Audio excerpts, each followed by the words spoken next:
Hello guys. तो मैं आज थोड़ा सा एयरपोर्ट का आपको एक्सपीरियंस शेयर करना चाहूँगा। तो मैं अभी इंडिया के बैंगलोर टर्मिनल 1 एयरपोर्ट पे हूँ। और एक्चुअली मेरी फ़्लाइट थोड़ी डिले है, जिस कारण मैं फ्री हूँ। एंड मैं अंदर इसलिए नहीं गया, अगर अंदर मैं जाऊँगा तो मैं बाउंडेशन में बन जाऊँगा। तो फ़्लाइट जाने से 2 घंटे पहले मैं एंट्री करूँगा। जनरली मैं आपको प्रोसेस बता देता हूँ कि कैसा होता है। एयरपोर्ट पे कैसे एंट्री करते हैं, क्या क्या आपके पास डॉक्यूमेंट होने चाहिए, और क्या क्या आपको साथ में लेना चाहिए और क्या नहीं लेना चाहिए, इसके बारे में जानते हैं। आइए चलिए मैं आपको ये बताता हूँ। फर्स्ट, जब भी आप एयर फ्लाइट बुक करते हैं तो एयर एयर इंडिया को छोड़ के बाकी सारी फ़्लाइटों में क्या होता है कि आपको लगेज में, बोले तो बैगेज में, तो उसमें आपको 15 kg तक का वेट रहता है। एंड आपको हैंड बैग में मैक्सिमम आप 70 kg तक 7 kg तक ले जा सकते हैं। ओके। एंड एक ऐसी फ़्लाइट है, ये डोमेस्टिक फ़्लाइट का है। इंटरनेशनल फ़्लाइट में ये बढ़ जाता है, 14 और 25 kg हो जाता है। बट एयर इंडिया का फ़्लाइट है जिसमें आप डोमेस्टिक में 25 kg तक का वेट कैरी कर सकते हैं, और हैंड में आप 7 kg का वेट ही कैरी कर सकते हैं।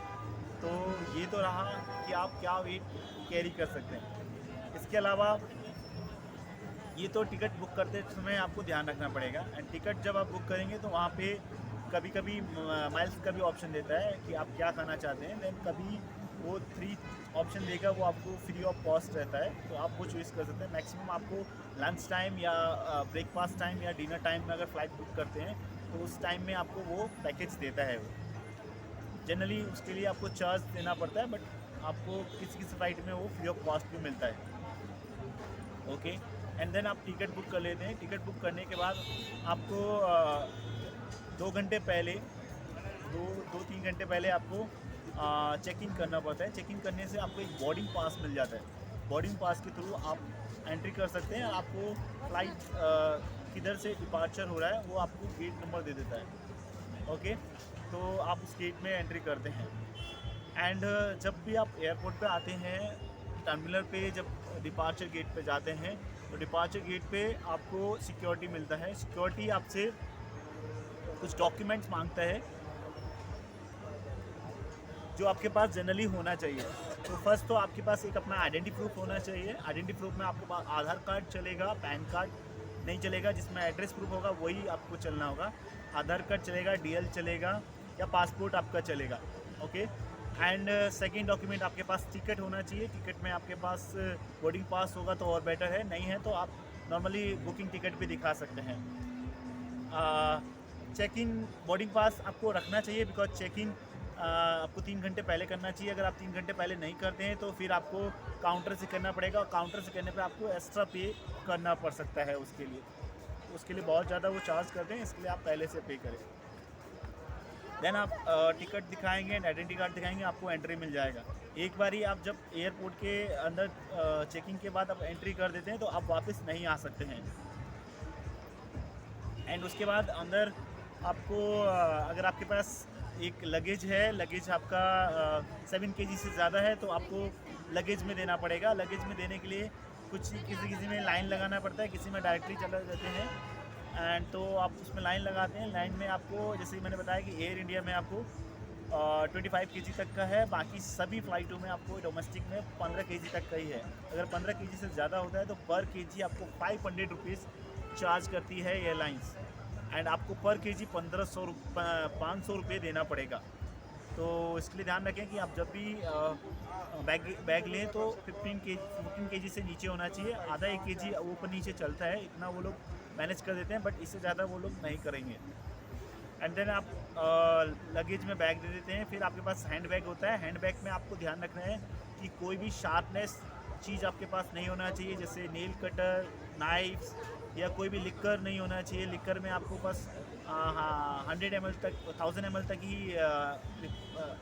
एंट्री मिलेगी, इससे ज़्यादा आपको नहीं देगा। उसमें भी आपके पास जूस इस टाइप का कुछ होना चाहिए जो आप रास्ते में पी सके। वाटर अभी इन्होंने कोविड के चक्कर में अलाउड किया, बट पहले वाटर भी अलाउड नहीं था। ये हमारी सेफ्टी के लिए हमको इससे ज़्यादा नहीं ले जाना चाहिए। ओके।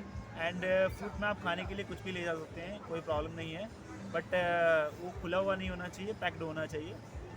उसके बाद जनरली आपको चेकिंग टाइम में आपका क्या होता है, आपके हैंड में जो ये वॉच वगैरह होता है या कोई भी ब्लूटूथ या कोई भी मेटालिक चीज़ होता है, वो उसको आपको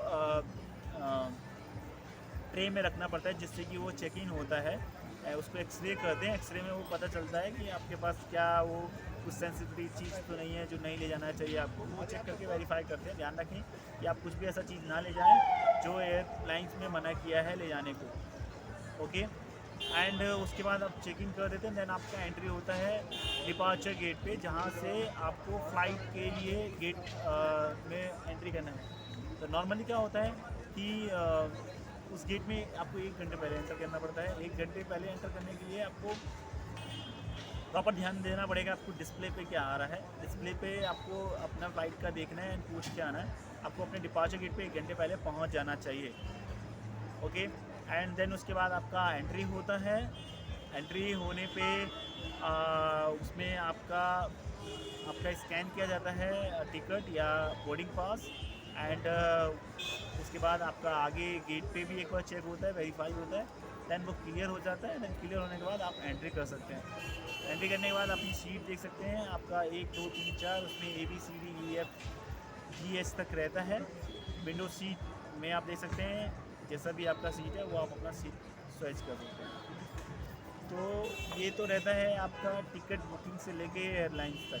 आप एयरलाइंस पे क्या होता है, आप फ्लाइट में आए, आपकी 1 या 2 घंटे की जितने की दिन की फ़्लाइट है, आप अपने वहाँ पहुँचते हैं। वहाँ पे आपको अनाउंसमेंट कर देता है फ़्लाइट में उतरने से पहले कि आपका बेल्ट नंबर, बेल्ट उसको बोलते हैं जहाँ आपका बैग आता है, तो बेल्ट नंबर इतने पे आपका बैग मिलेगा।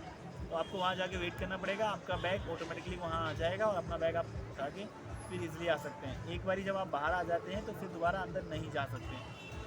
तो ये प्रोसेस रहता है पूरा इन आउट एंड टिकट का। धन्यवाद दोस्तों इस वीडियो को देखने के लिए।